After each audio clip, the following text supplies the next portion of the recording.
The world, as it is crazy. We drown in the vast sphere of informational bloat and are driven to immediate conclusions based on the sentiments of the day. It helps to take a step back and try to find out how different phenomena of the day fit into the bigger picture of the historical and maybe biological course, so that their implications for the future can be envisioned. Fads, memes, and information run in cycles. Each point in time will have a generation of youth that is ardent in voicing their opinions, demonstratively taking a stand against something to give meaning to their identity. So maybe every 5 to 10 years, the world experiences the same ideological confrontations that previous generations already went through. I remember when it seemed cool to laugh at the liberals back in the day when I was younger. Eventually, I got bored with the impotence of ideological wars, and now I see the same wars happening today, albeit in a bit more stupid and flashy way. Every ideology, social theory, and discourse is evaluated by its political affiliation. You pick how extreme you are on the quadrants of political orientation charts and try to dominate others with your brilliant arguments of pure reason.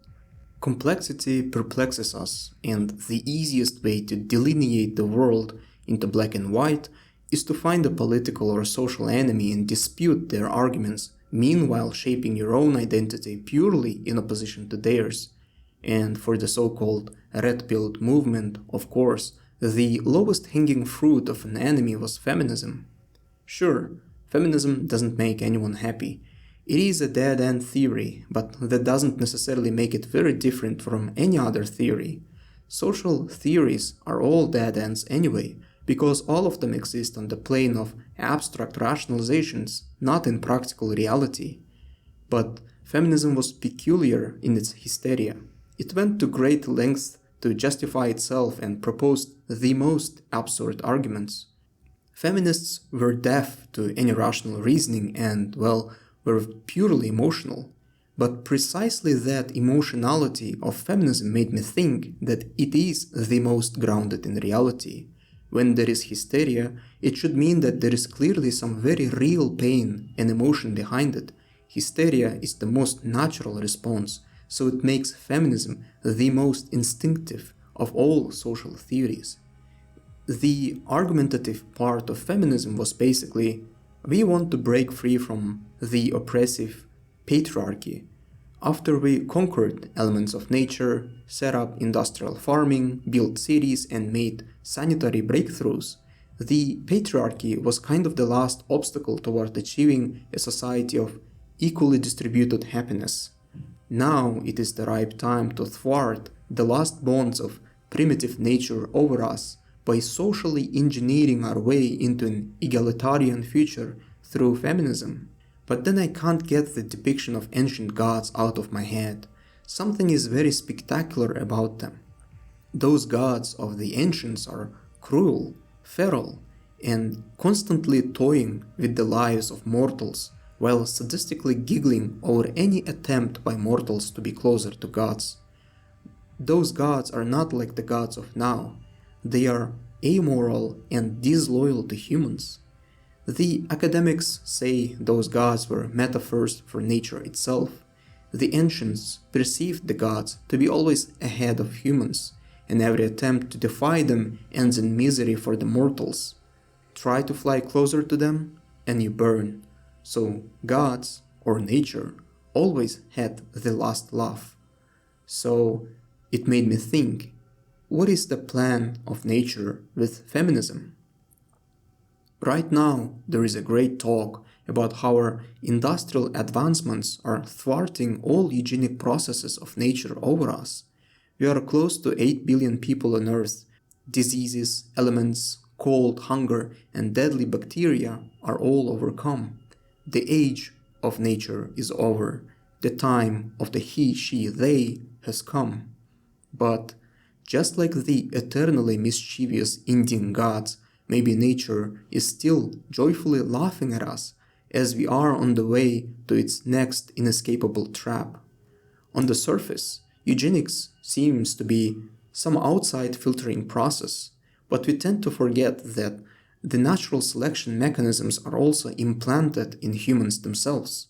So, in essence, all of natural selection also left behind redundancies that are ought to be activated once the most obvious mechanisms of selection are cut out. Natural selection now operates with its closest to target arsenal from within humans through their instincts or sexual selection.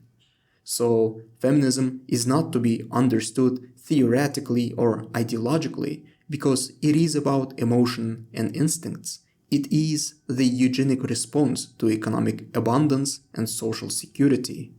After all, no one in their sane mind can say that we can ever be completely indifferent to the opposite sex and sex itself. Look at what sexual insecurity can do to both sexes, and you should realize sexual selection is the strongest expression of eugenics. One great metaphorical observation comes from the bird watchers.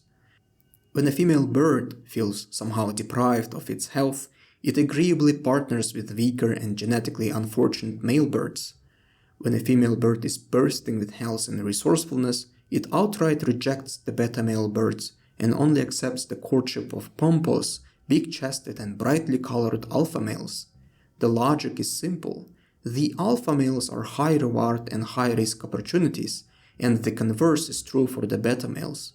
If you are a sick female bird, you can't rely on yourself when the alpha male eventually flies away for another bird. In the bird world, there are no jobs, social security, or alimonies, so it is a cruel world where if you are weak, you have no say in your destiny. And weren't women kind of in the same situation maybe 100 years ago when all the basic life necessities required a man in the house? No job, no inheritance, no nothing for women. So even the so-called beta man working in the most subservient position was a valuable entity to partner with. With resource deficiency and absence of social security, monogamy and divorce-free lives are the optimal solution. You will find patriarchy bearable when even warming up some water to wash your inner thighs requires carrying water, chopping up some wood and making fire. It begs the question, what is the role of men for women in today's world? Now it makes sense that women are today very choosy. In actuality, feminism is not about overthrowing the patriarchy. It is about overthrowing the patriarchy of inferior men. Under the hood, the lost stronghold of natural selection is at play. Women are simply refusing to be with so-called beta men because they have an opportunity to. They want alpha stars and alpha genes because it's more fun. Fun was risky back in the day, but not now, with contraception, job income, and at last, alimonies. You want an adventure when you can afford to have an adventure. Nature is always fine. Nature is still above us, and the gods are still laughing at us. Eugenics has not ended, but continues in the most unintuitive form, in the form of feminism, or basically, I, as a woman, don't want to breed with and be subservient to loser men. And social theories of progress and egalitarianism are just theories and justifications. We still are primitive animals, and we still are in the grips of nature.